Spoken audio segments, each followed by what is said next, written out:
Hello friends. हम लोग घटना चक्र सीरीज में आज देखने वाले हैं उत्तर का पर्वतीय प्रदेश। यानी कि भारत को हम लोग देखे थे एनसीईआरटी के हिसाब से छः भागों में, छः प्राकृतिक भूभागों में, और ऐसे हम लोग यह देखे थे तो ये चार भूभागों में भारत का डिवीजन किया गया था, इसका विभाजन किया गया था। ठीक है, तो उसमें हम लोग आज उत्तर का पर्वतीय प्रदेश के बारे में देख रहे हैं। इसका नोट्स हम लोग देख लेते हैं कि भारत का उत्तरी सीमा पर विस्तृत हिमालय भूगर्भीय रूप से युवा एवं बनावट के दृष्टिकोण से नवीन वलित पर्वत श्रृंखला है। यदि हिमालय की बात की जाए तो ये क्या है, तो नवीन वलित पर्वत श्रृंखला है। ठीक है, नवीन वलित पर्वत श्रृंखला है। ये पर्वत श्रृंखलाएं पश्चिम पूर्व दिशा में सिंधु से लेकर ब्रह्मपुत्र तक फैली हुई है। ये पश्चिम पूर्व में सिंधु से लेकर कहाँ तक फैली हुई है, ब्रह्मपुत्र तक फैली हुई है। हिमालय विश्व की सबसे ऊंची पर्वत श्रेणी है। ये भी बात याद रखिए कि विश्व की सबसे ऊंची पर्वत श्रेणी हिमालय है। हिमालय लगभग 2500 किलोमीटर की लंबाई और औसत चौड़ाई की बात की जाए 240 किलोमीटर में फैलकर अर्धवृत्त का निर्माण करता है। इसकी चौड़ाई कश्मीर में 400 किलोमीटर एवं अरुणाचल प्रदेश में ये 150 किलोमीटर इसकी चौड़ाई है। भारत के प्रमुख हिमालयी राज्य, केंद्र शासित प्रदेश जम्मू कश्मीर, लद्दाख और हिमाचल प्रदेश, उत्तराखंड, सिक्किम, अरुणाचल प्रदेश, मेघालय, नागालैंड, मणिपुर, मिजोरम और त्रिपुरा है। ठीक है, इनके अलावे असम और पश्चिम बंगाल के पहाड़ी क्षेत्र भी इसके अंतर्गत आते हैं। असम और पश्चिम बंगाल के पहाड़ी क्षेत्र भी इसी के अंतर्गत आते हैं। और हिमालय के पश्चिमी भाग की अपेक्षा पूर्वी भाग की ऊंचाई में अधिक विविधता पाई जाती है। यानी कि पूर्वी भाग में विविधता देखी जाती है, यानी कहीं ज़्यादा ऊंचा है तो कहीं कम। हिमालय को निर्माण की आयु के आधार पर वलयों की तीव्रता के आधार पर 4 समानांतर संरचनात्मक क्षेत्रों में बांटा जा सकता है। ठीक है, इसमें हम लोग देखेंगे ये कौन कौन से भाग हैं। तो पहला है ट्रांस हिमालय, जिसको तिब्बत का क्षेत्र कहते हैं। दूसरा है वृहत हिमालय या महान हिमालय, और तीसरा है लघु हिमालय, और चौथा है बाह्य या उप हिमालय, जिसको शिवालिक कहते हैं। ठीक है, महान हिमालय, मध्य हिमालय, शिवालिक, और एक पहला वाला हम लोग क्या देखते हैं, ये ट्रांस हिमालय तिब्बत का क्षेत्र। ठीक है, हिमालय का उपर्युक्त अनुदैर्ध्य विभाजन उत्तर से दक्षिण क्रम में है। किधर से किधर है, उत्तर से दक्षिण क्रम में है। ठीक है, उसके बाद देखिएगा ट्रांस हिमालय का अंतिम रूप से उत्थान क्रिटेशियस टर्सरी काल तक हुआ था। देखिए ट्रांस हिमालय का अंतिम रूप से जो उत्थान हुआ था ये क्रेटेशियस टर्सरी काल में हुआ था। इस प्रकार यह हिमालय की सबसे प्राचीन श्रेणी है। आपको पूछा जाए हिमालय की सबसे प्राचीन श्रेणी कौन सा है, तो ये आपका आंसर होगा ट्रांस हिमालय। आप याद रखिएगा हिमालय की सबसे प्राचीन श्रेणी ट्रांस हिमालय है। हिमालय की अन्य श्रेणियों का उत्थान टर्सरी काल के विभिन्न युगों में हुआ है, जिसमें बृहत हिमालय या महान हिमालय हिमालय की दूसरी प्राचीन श्रेणी है और इसका निर्माण ओलिगोसीन युग यानी 25 से 40 मिलियन वर्ष पूर्व में हुआ है। ठीक है, ट्रांस हिमालय का क्रेटेशियस टर्सरी काल, ओलिगोसीन काल में बृहत हिमालय का निर्माण हुआ है। उसके पश्चात लघु हिमालय की बात यदि की जाए तो लघु हिमालय का निर्माण मध्य मायोसीन काल में हुआ है। ठीक है, उसके बाद शिवालिक जो कि सबसे नवीनतम श्रेणी है प्लायोसीन युग में हुआ है। आप इसको जरूर नोट कर लीजिए। देखिए आप इसको नोट ऐसे कीजिएगा कि लघु हिमालय मध्य मायोसीन युग में हुआ, शिवालिक का निर्माण प्लायोसीन युग में हुआ। ये इस तरह से चारों के बारे में आप जरूर नोट कर लीजिएगा। ठीक है, नेक्स्ट देखिए हिमालय के उत्तरी भाग में स्थित श्रृंखला को महान या आंतरिक हिमालय या हिमाद्री के नाम से जाना जाता है। यह सबसे अधिक सतत श्रृंखला है जिसमें लगभग 6000 मीटर की औसत ऊंचाई वाले सर्वाधिक शिखर हैं, यानी सर्वाधिक शिखर हिमाद्री या महान हिमालय में स्थित है। मैप के माध्यम से हम लोग इसको देख सकते हैं। अब जैसे देखिएगा कि ये देखिए ये आप देख सकते हैं काराकोरम श्रेणी है, लद्दाख श्रेणी, जास्कर श्रेणी, फिर पंजाल श्रेणी। ठीक है, अब ये कैलाश पर्वत, मानसरोवर झील। अब जैसे देखिए ये एवरेस्ट है, कंचनजंगा है, मिसमी पहाड़ियाँ, डाफला पहाड़ियाँ, नामचा बरवा जहाँ से ब्रह्मपुत्र नदी भारत में प्रवेश करती है। ठीक है, तो ये वाला जो रेंज है ये हिमालय जो है इस तरह अर्धवृत्ताकार क्षेत्र में फैला हुआ है। आप भारत में देख सकते हैं। ये देखिए मेघालय की गारो खासी और जयंतिया की पहाड़ियाँ, ये पटकोई है, पटकोई की पहाड़ियाँ। ठीक है, ये आप पूरा देख सकते हैं मैप के माध्यम से। ठीक है, नेक्स्ट हम लोग देखते हैं महान हिमालय स्थित एवरेस्ट विश्व की सर्वोच्च चोटी है। ये महान हिमालय में ही है। कौन? Mount Everest. और ये विश्व की सबसे ऊंची चोटी है। ये नेपाल और तिब्बत की सीमा पर स्थित है। नेपाल और तिब्बत की सीमा पर एवरेस्ट स्थित है। कंचनजंगा हिमालय पर्वत श्रृंखला में स्थित विश्व की तीसरी सबसे ऊंची चोटी है। यह पूर्व में तीस्ता नदी और पश्चिम में तामूर नदी के बीच स्थित है। कंचनजंगा पूर्वी हिमालय और भारत के सिक्किम राज्य की सीमा पर स्थित है। अन्नपूर्णा चोटी स्थिति है ये उत्तर मध्य नेपाल में है। धौलागिरी चोटी जो है ये भी कहाँ है? नेपाल के मध्य में है। ये नेपाल के मध्य, धौलागिरी चोटी कहाँ है? नेपाल के मध्य में स्थित है। नेक्स्ट हम लोग देखते हैं महान हिमालय के वलय की प्रकृति असममित। ठीक है, असममित है। हिमालय के इस भाग का क्रोड ग्रेनाइट का बना हुआ है। यह श्रृंखला हमेशा बर्फ से ढकी रहती है। यानी हिमालय का इस भाग के बारे में यदि बात की जाए तो यह हमेशा जो है ये बर्फ से ढकी रहती है। इसमें बहुत सी हिमानियों का प्रवाह होता है, इसलिए हिमालय से निकलने वाली नदियां सतत वाहिनी है। यानी हिमालय से जितनी भी नदियां निकलती है ये क्या होता है? इसमें सदा वाहिनी है, इसलिए कि यह बर्फ के पिघलने से इसमें जल प्राप्त होता है। ठीक है, महान हिमालय के दक्षिण में स्थित श्रृंखलाओं को लघु या मध्य हिमालय कहा जाता है। इसका निर्माण मुख्यतः अत्यधिक संपीड़ित और परिवर्तित शैलों से हुआ है। इनकी ऊंचाई 3700 से 4500 मीटर के बीच तथा इसकी चौड़ाई 60 से 80 किलोमीटर के बीच पाई जाती है। मध्य हिमालय में पीर पंजार श्रृंखला सबसे लंबी है। यदि मध्य हिमालय की पूछे मध्य हिमालय में सबसे लंबी कौन है तो पीर पंजाल श्रृंखला सबसे लंबी है। धौलाधर एवं महाभारत श्रृंखलाएं भी है। इसी श्रृंखला में कश्मीर की घाटी तथा हिमाचल का जो कांगड़ा और कुल्लू की घाटियां हैं, जो ये घाटियां स्थित है, जहां क्या होता है पूरे भारत में सबसे फेमस दशहरा ये कुल्लू घाटी में ही मनाया जाता है। कुल्लू घाटी दशहरा पर्व के लिए प्रसिद्ध है।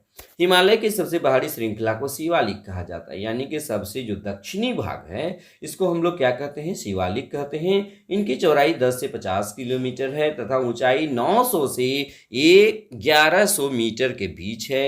ये श्रृंखलाएं उत्तर में स्थित मुख्य हिमालय की श्रृंखलाओं से नदियों द्वारा लाई गई असंपीड़ित अवसादों से बना हुआ है। कौन? ये शिवालिक श्रृंखला। ठीक है, नेक्स्ट हम लोग इसमें बात कर लेते हैं निम्न हिमाचल या लघु हिमालय तथा शिवालिक के बीच लंबवत घाटी, जिसे हम लोग दून के नाम से जानते हैं। कुछ दून है जैसे देहरादून है, कोटली दून है, पाटली दून है। ये दून जो है बहुत ही महत्वपूर्ण है, ये याद रखिएगा। शिवालिक क्षेत्र के गिरिपद क्षेत्र में पश्चिम में सिंधु से पूर्व में तीस्ता के बीच फैले समतल मैदान को भावर का मैदान कहा जाता है। तो आप भावर के बारे में भी लगातार पूछा जाता है, आप इसको बढ़िया से नोट कर लीजिएगा। यह सामान्यतः जो है 8 से 16 किलोमीटर की चौड़ाई और हिमालय नदियों द्वारा अचानक ढाल भंग होने के कारण शिवालिक अग्र क्षेत्र में की गई कंकर और बजरी के जमाव से निर्मित होता है। देखिए प्रायः यह पूछा जाता है कि जो भावर क्षेत्र होता है वो किससे निर्मित होता है? तो कंकर और बजरी के जमाव से निर्मित होता है। कंकर और बजरी की सांद्रता इतनी अधिक होती है कि समूची नदी इसमें लुप्त हो जाती है। यानी ये इसके कंकर और बजरी जो होता है जमा होता है, लेकिन ये संरंध्र होता है, इसमें छिद्र होता है और इतना अधिक छिद्र होता है कि समूची नदी इसमें विलुप्त हो सकती है। इसका भी ख्याल रखेंगे। और धरातल पर केवल सूखी घाटी दिखाई पड़ती है, यानी पूरा नदी जो है इसके अंदर समाहित हो जाता है। उसके बाद देखिए भावर मैदान की चौड़ाई पूर्व में कम और पश्चिम में अधिक पाई जाती है। भावर के दक्षिण में 15 से 30 किलोमीटर चौड़ी दलदली क्षेत्र फैला हुआ है जिसे तराई कहते हैं। यानी भावर के दक्षिण में 15 से 30 किलोमीटर चौड़ा दलदली क्षेत्र। तराई क्षेत्र कैसा क्षेत्र होता है? दलदली क्षेत्र होता है, तो उसे तराई कहते हैं। महान हिमालय के उत्तर में ट्रांस हिमालय स्थित है और पामीर की गांठ तिब्बत या ट्रांस हिमालय में ही स्थित है। इसी पामीर की गांठ को क्या कहा जाता है? या तिब्बत का पठार भी इसको कहते हैं, और ये दुनिया का छत कहलाता है। क्या कहलाता है? दुनिया का छत। काराकोरम, लद्दाख और जास्कर पर्वत श्रेणियां ट्रांस हिमालय का ही भाग है। हिंदू धर्म का पवित्र कैलाश पर्वत ट्रांस हिमालय पर्वतमाला के पश्चिमी हिस्से में स्थित है। हिमालय को पश्चिम से पूर्व तक क्षेत्रों के आधार पर विभाजित किया गया है। इन वर्गीकरण को नदी घाटियों की सीमाओं के आधार पर किया गया है। उदाहरण के लिए सतलज एवं सिंधु नदी के बीच हिमालय को पंजाब हिमालय, जैसा कि मैं आपको पहले भी कोड के माध्यम से बताया, सिंधु पंसत यानी कि सिंधु नदी और सतलज नदी के बीच हिमालय को पंजाब हिमालय कहा जाता है। और इसमें पश्चिम से पूर्व तक जो है ये तक इसे कश्मीर हिमालय, कश्मीर तथा हिमाचल हिमालय के नाम से जाना जाता है। सतलज तथा काली नदी के बीच हिमालय को कुमायूं हिमालय, हमें बताया था सतकाकू, यानी कि सतलज नदी और काली नदी के बीच कुमायूं हिमालय। काली नदी और तीस्ता नदी कातीने, मैंने बताया था काली नदी और तीस्ता नदी के बीच नेपाल को नेपाल हिमालय के नाम से जाना जाता है। ठीक है, उसके बाद देखिए अति ब्रह्मा, जैसे देखिए ये तीस्ता नदी और ब्रह्मपुत्र, ध्यान को ब्रह्मपुत्र नदी भी कहा जाता है, तो इसलिए यहाँ पर इसको असम हिमालय, अति ब्रह्मा, अ से हो गया असम हिमालय, ती से हो गया तीस्ता, ब्रह्म का मतलब हो गया ब्रह्मपुत्र यानी दिहांग। ठीक है, तो असम हिमालय तीस्ता नदी और ब्रह्मपुत्र नदी के बीच असम हिमालय स्थित है। ब्रह्मपुत्र नदी के बारे में यदि बात की जाए, ब्रह्मपुत्र नदी की हिमालय की सबसे पूर्वी सीमा बनाती है। दिहांग महाखंड, जिसको गॉर्ज के नाम से जानते हैं, के बाद हिमालय दक्षिण की ओर तीखा बनाते हुए भारत की पूर्वी सीमा के साथ फैल जाता है। इन्हें पूर्वांचल की पहाड़ियों के नाम से जाना जाता है। ये पहाड़ियां उत्तरी पूर्वी राज्यों से होकर गुजरती है। ठीक है, पूर्वी हिमालय की पहाड़ियां अधिकतर समानांतर श्रृंखलाओं एवं घाटियों के रूप में फैली है। पूर्वांचल में पटकोई, नागा, मिजो, मणिपुर ये पहाड़ियां शामिल है। ठीक है, उसके बाद देखिए हिमालय के अनुदैर्ध्य उत्क्रमण। अब इसमें हम लोग थोड़ा सा देख लेते हैं, इसको बहुत ही इंपॉर्टेंट बात है कि हिमालय में कई अनुदैर्ध्य उत्क्रम या थर्स्ट एवं भ्रंश या दरारें, जिसको फॉल्ट कहते हैं, पाए जाते हैं। दक्षिण से उत्तर बढ़ने पर मेन फ्रंटल थ्रस्ट MFT मिलता है। MFT एवं MBB मेन बाउंड्री फॉल्ट के मध्य उप हिमालय या शिवालिक का विस्तार पाया जाता है। MBT यानी मेन बाउंड्री फॉल्ट और MCT मेन सेंट्रल थ्रस्ट के मध्य लघु हिमालय का विस्तार पाया जाता है। ठीक है, इसको आप याद रखिएगा। इसके ऊपर बृहद हिमालय, जिसे CCZ सेंट्रल क्रिस्टलाइन जोन भी कहा जाता है, का विस्तार है। MCT के ऊपर HHC हाइयर हिमालयन क्रिस्टलाइंस स्थित है।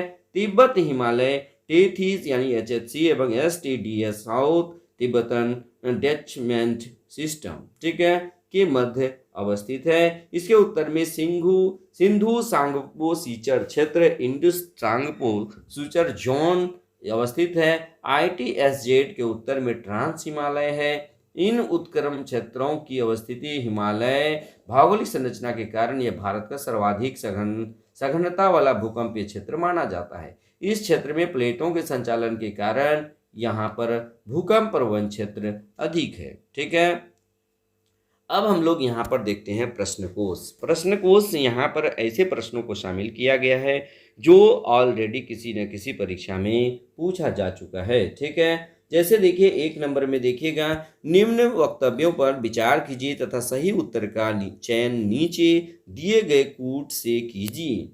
कथन है कि हिमालय से निकलने वाली सभी नदियां सतत वाहिनी हैं। आर कारण है हिमालय अपनी वर्षा का अधिकांश दक्षिणी पश्चिमी मानसून से प्राप्त करता है। तो ए है, ए तथा आर दोनों सही है तथा आर ए का सही व्याख्या करता है। बी ए तथा आर दोनों सही है और परंतु आर ए की व्याख्या नहीं है। सी ए सही है परंतु आर गलत है। डी ए गलत है परंतु आर सही है। इसका राइट आंसर हो जाएगा बी, यानी ए और आर दोनों सही है और आर ए की व्याख्या नहीं करता है। ठीक है, चलिए इसका हम लोग एक्सप्लेनेशन नहीं देखेंगे।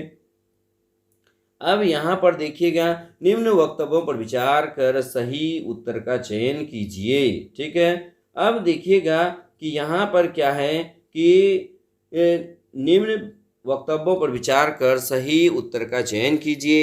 ए हिमालय से निकलने वाली नदियाँ सतत वाहिनी हैं, और देखिएगा कि हिमालय नदियों का उद्गम स्रोत हिमानियों में स्थित है।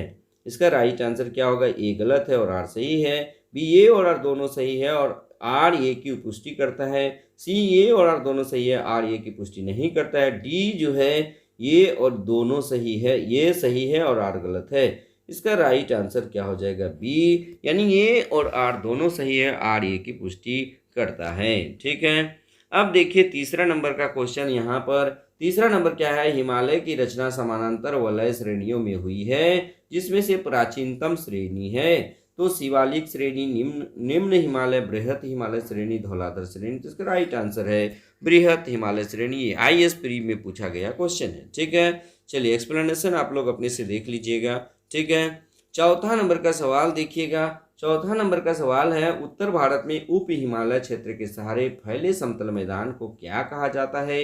ए तराई, बी दून, सी खादर और डी भावर। तो इसका राइट आंसर क्या होगा? ये डी होगा, यानी भावर क्षेत्र। यानी कि उत्तर भारत में उप हिमालय क्षेत्र के सहारे फैले मैदान को भावर कहा जाता है। ठीक है, एक्सप्लेनेशन में देख लीजिएगा। उप हिमालय क्षेत्र के गिरिपथ क्षेत्र में पश्चिम में सिंधु से पूर्व में तीस्ता के बीच फैले समतल मैदान को भावर कहा जाता है। यह सामान्यतः 8 से 16 किलोमीटर चौड़ी हिमालय नदियों द्वारा अचानक ढाल भंग करने के कारण शिवालिक के अग्र क्षेत्र में की गई कंकर और बजरी के जमाव से निर्मित है। अतः विकल्प क्या है? डी सही है। ठीक है, नेक्स्ट देखिए 5 नंबर का सवाल कि हिमालय का पर्वत पदीय प्रदेश है। ए ट्रांस हिमालय, बी शिवालिक, सी बृहत हिमालय और डी अरावली। तो इसका राइट आंसर क्या हो जाएगा? हिमालय का पर्वत पदीय प्रदेश है शिवालिक।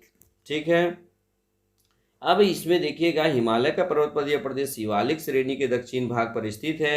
ये हिमालय की सबसे दक्षिण श्रेणियां हैं। शिवालिक के उत्तरी ढालों तथा लघु हिमालय के दक्षिणी ढालों के मध्य अनेक चौरस तल वाली संरचनात्मक घाटियां स्थित है। छठा नंबर का सवाल देखिएगा, ये शिवालिक पहाड़ियां निम्न में किसका हिस्सा है? ए अरावली, बी पश्चिमी घाट, सी हिमालय और डी सतपुरा। तो इसका राइट आंसर होगा सी हिमालय। चलिए नेक्स्ट देखिएगा, शिवालिक श्रेणी का निर्माण किस काल में हुआ है? इयोजोइक काल, पैलियोजोइक काल, मेसोजोइक काल, सेनोजोइक काल। तो इसका राइट आंसर होगा डी, सेनोजोइक काल में हुआ है। शिवालिक श्रेणियों की ऊंचाई, अब देखिए कंट्राडिक्शन वाली बात है। 850 से 1200 मीटर के मध्य, 750 से 1100 मीटर के मध्य, 750 से 1500 मीटर के मध्य, 750 से 1300 मीटर के मध्य। तो इसका राइट आंसर कोई भी नहीं है। 900 से 1100 मीटर इसकी औसत ऊंचाई है। ठीक है, तो नन ऑफ दीज अगर होता तो वही सही होता। कितनी ऊंचाई है? 900 से 1100 मीटर। शिवालिक शैल समूह के दक्षिण में भावर क्षेत्र उदाहरण है मध्य भूमि स्थिति का, अंतरा पर्वतीय स्थिति का, गिरिपाद की स्थिति का, अनुसमुद्री स्थिति का। तो राइट आंसर हो गया इसका सी नंबर, गिरिपद की स्थिति का।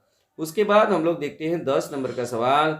10 नंबर का सवाल कह रहा है कि हिमालय पर्वत श्रेणियां निम्नलिखित में से किस राज्य का हिस्सा नहीं है? ए उत्तराखंड, बी उत्तर प्रदेश, सी सिक्किम और डी हिमाचल प्रदेश। तो राइट आंसर होगा उत्तर प्रदेश का हिस्सा नहीं है। MPPCS में पूछा गया है।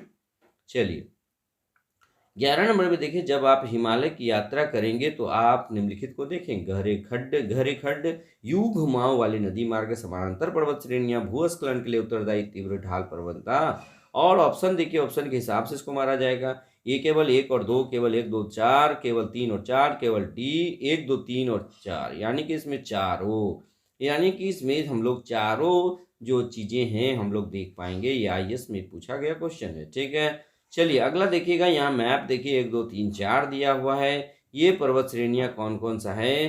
तो ये पर्वत श्रेणियां जो है ये सी नंबर है, यानी कि सी नंबर है। यानी 1 नंबर में क्या है? 1 नंबर में काराकोरम है, बी नंबर में क्या है? लद्दाख, 2 नंबर में लद्दाख है, 3 नंबर में जास्कर है और 4 नंबर में पीर पंजाल है। आप इसको देख लीजिए। ठीक है, IAS में पूछा गया है। उसके बाद देखिए लघु हिमालय स्थित है मध्य में। ठीक है, किसके मध्य में है? तो शिवालिक और महान हिमालय के मध्य में। लघु हिमालय किसके किसके बीच है? शिवालिक और महान हिमालय के बीच लघु हिमालय स्थित है। उत्तराखंड पीसीएस में पूछा हुआ है। ठीक है, चलिए नेक्स्ट देखिए 14 नंबर का सवाल। पश्चिमी भाग में हिमालय की पर्वत श्रेणियों का दक्षिण से उत्तर की ओर निम्नांकित में कौन सा क्रम सही है? तो इसका राइट आंसर क्या हो जाएगा? राइट आंसर बी, यानी शिवालिक, लघु हिमालय, महान हिमालय। यानी सबसे दक्षिण में जो है, दक्षिण से उत्तर कह रहा है तो सबसे दक्षिण में शिवालिक है, उसके बाद लघु हिमालय, फिर महान हिमालय, उसके बाद उधर तिब्बत हिमालय है। ठीक है, उसके बाद देखिएगा 15 नंबर का सवाल देखिए कि निम्नलिखित में से कौन सबसे नवीन पर्वत श्रृंखला है? तो शिवालिक, यानी तीनों में यदि देखेंगे तो शिवालिक सबसे नवीनतम है। ठीक है, 16 नंबर का सवाल देख लीजिएगा। निम्नलिखित में से कौन सी चट्टान प्रणाली भारत में नवीनतम है? तो इसका राइट आंसर होगा गोंडवाना श्रेणी। ठीक है, नेक्स्ट देखिएगा, इसका हम लोग थोड़ा सा एक्सप्लेनेशन, आप एक्सप्लेनेशन एक बार पढ़ लीजिए कि धारवाड़ क्रम की चट्टानों का निर्माण आर्कियन क्रम की चट्टानों के रूपांतरण अथवा भ्रंशन से हुआ है। ये शिलाएं अत्यधिक धात्विक है, जिनमें सोना, लोहा, मैग्नीज, अभ्रक, कोबाल्ट, क्रोमियम, तांबा, टंगस्टन, सीसा आदि खनिज प्राप्त होते हैं। कुडप्पा क्रम की चट्टानों का निर्माण जो है धारवाड़ क्रम की चट्टानों के बाद हुआ है। विंध्यन क्रम के चट्टानों का निर्माण कुडप्पा क्रम की चट्टानों के बाद हुआ है। इसमें चूने का पत्थर, बलुआ पत्थर, चीनी मिट्टी तथा वर्ण मिट्टी प्राप्त होती है। विंध्यन क्रम के चट्टानों के काफी समय बाद गोंडवाना क्रम के चट्टानों का निर्माण हुआ है। भारत का अधिकांश कोयला गोंडवाना क्षेत्र से ही प्राप्त होता है। इस क्षेत्र का कोयला उच्च श्रेणी का होता है। यहाँ सर्वाधिक बिटुमिनस कोयले की प्राप्ति होती है, जिसमें सल्फर की मात्रा न्यून होती है। ठीक है, चलिए अब हम लोग देखते हैं 17 नंबर का सवाल। 17 नंबर कह रहा है क्या? अधोलिखित उच्चावच आकृतियों पर ध्यान दीजिए। जास्कर पर्वत श्रृंखला, धौलाधर पर्वत श्रृंखला, लद्दाख पर्वत श्रृंखला, काराकोरम पर्वत श्रृंखला। उपरोक्त उच्चावच आकृतियों का दक्षिण से उत्तर की ओर क्रम क्या है? तो इसका ये नंबर सही है, यानी पहले होगा धौलाधर पर्वत, उसके बाद जास्कर पर्वत, उसके बाद लद्दाख, उसके बाद काराकोरम। ठीक है, झारखंड पीसीएस में पूछा गया है। 18 नंबर का सवाल देखिएगा। निम्नलिखित में से, ठीक है, निम्नलिखित में से, चलिए नेक्स्ट हम लोग देखते हैं निम्नलिखित में से उत्तर दिशा की ओर के क्रम वाली पर्वत श्रृंखलाएं कौन कौन सी है? तो सबसे पहले क्या हो जाएगा? इसका राइट आंसर जान लीजिए। इसका राइट आंसर होगा बी। इसका राइट आंसर क्या होगा?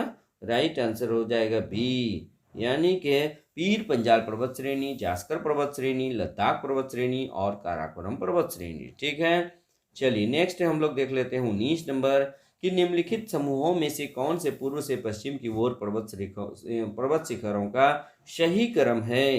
तो इसका राइट आंसर हो जाएगा बी, यानी कंचनजंगा, एवरेस्ट, अन्नपूर्णा, धौलागिरी। ठीक है, नेक्स्ट देखिएगा कि पूर्वी हिमालय की तुलना में ट्री लाइन का ऊंचाई मान पश्चिमी हिमालय में होता है। कैसा होता है? अधिक होता है, कम होता है, वैसा ही होता है, असंबंधित। तो इसका सही आंसर होगा कम होता है।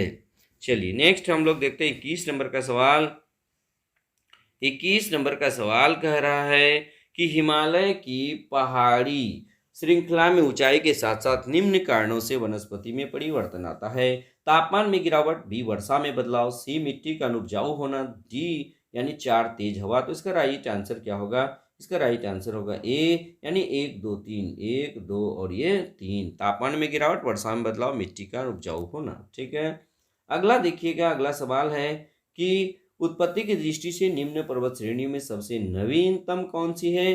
तो देखिएगा अजंता श्रेणी, पालकोंडा श्रेणी, कैमूर श्रेणी और पाटकोई। तो इसका राइट आंसर हो जाएगा पाटकोई श्रेणियाँ। ठीक है, उसके बाद देखिए निम्नलिखित राज्यों में कौन सा पाटकोई पहाड़ियों में संलग्न नहीं है, यानी पाटकोई पहाड़ियों का विस्तार कहाँ कहाँ पाया जाता है? तो नागालैंड में पाया जाता है, मणिपुर में पाया जाता है, मिजोरम में पाया जाता है और ये त्रिपुरा में नहीं पाया जाता है। इसमें नहीं पूछ रहा है तो त्रिपुरा में नहीं पाया जाता है। ठीक है, अगला देखिएगा पीर पंजाल श्रेणी पाई जाती है, कहाँ पाई जाती है? अरुणाचल प्रदेश में, जम्मू कश्मीर में, पंजाब में, उत्तराखंड में। तो इसका राइट आंसर हो जाएगा बी, जम्मू कश्मीर में पाया जाता है। ठीक है, किन दो पर्वत श्रृंखलाओं के बीच श्रेणियों के मध्य कश्मीर घाटी स्थित है?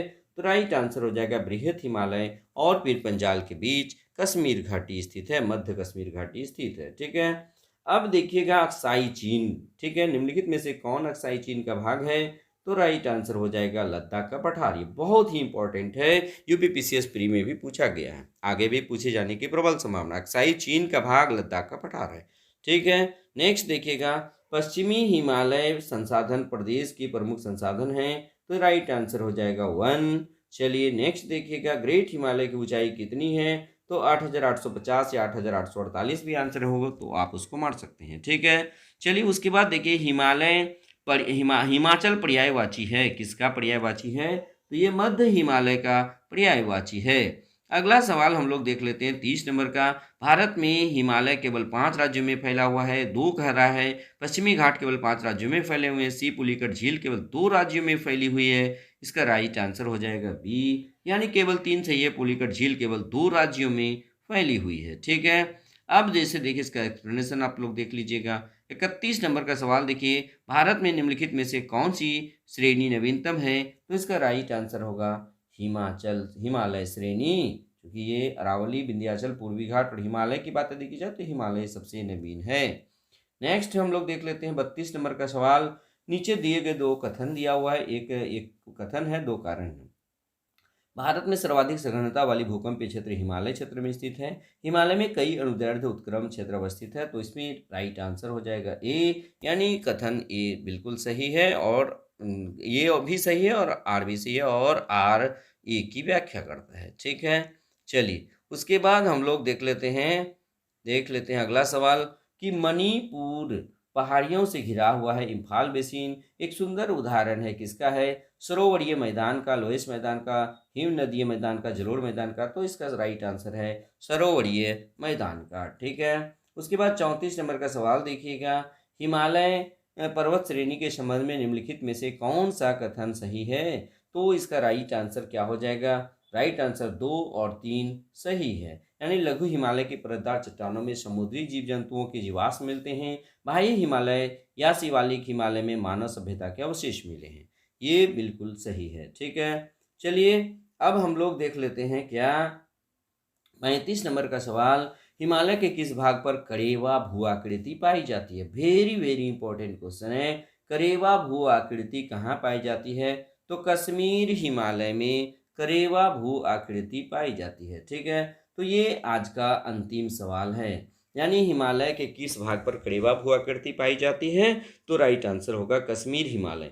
मैं आपको बता दूं कि इस चैप्टर से, यानी कि उत्तर का पर्वतमाला जो चैप्टर पढ़े, इससे अब तक विभिन्न पीसीएस एग्जाम में और अन्य एग्जाम में 35 प्रश्न पूछा जा चुका है, और मैं 35 प्रश्न का कलेक्शन आपको इस वीडियो के माध्यम से दिया। साथ ही साथ जो नोट्स हैं वो नोट्स भी मैं आप लोगों तक पहुंचाया। ठीक है। आपको वीडियो कैसा लगा इसके बारे में आप कमेंट जरूर कीजिए। साथ ही साथ ये आपके लिए किस तरह बेनिफिशियल रह रहा है, आप कमेंट के माध्यम से हमें सूचित कर सकते हैं। ठीक है। अगर पहली बार हमारे वीडियो में आए हैं तो वीडियो को लाइक, कमेंट और शेयर जरूर कीजिए। साथ ही साथ हमारे चैनल को सब्सक्राइब करिए, बेल आइकन दबा दीजिए, ताकि आपको हमारा हर वीडियो का नोटिफिकेशन सबसे पहले मिल सके। आज के वीडियो में इतना ही। धन्यवाद।